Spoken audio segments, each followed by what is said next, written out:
Toka nta kindi wumva wokora atari ukumfungira ishati. Nebo wanyigishije nkiri umwana ko umugabo agiye umufungira ishati.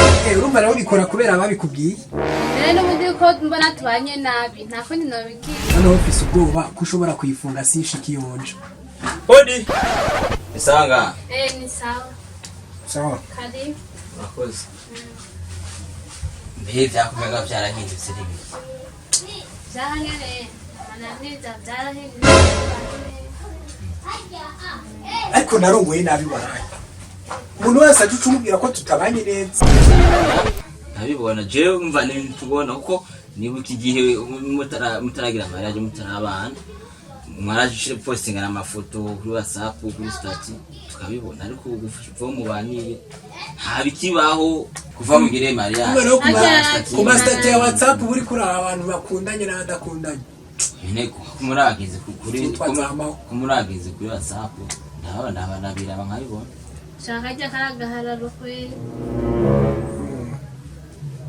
ako ubundi biva kuri uyu mugore urazi igituma jewe naramushi kuva tubanye ndamushirako ukwezi kugahera watana rimwe arashirako wari wewe wobibandanya mbwira ari wewe wobibandanya kuba ntagushirako urabona ubundi muntu nashize nta wundi ndabona ariko isi yose ngorana ariko je cyo mbona kubaka ntabwo ari ukugumura nimba atagushirako ntiverekane ko batagukunda cyangwa batakwitaho none bakubwira ngo sindamushirako hari ubundi abona je nashize nobimenya gute iyo bandamushirako ukamubona Enda kweli na wari madam none ari he je niwe wenye ni je gusa yo ango rero chufungira n'ishati nyende Shaura kotsi ya bisutwa zose zimeze nkawe sha isutwa none muri isutwa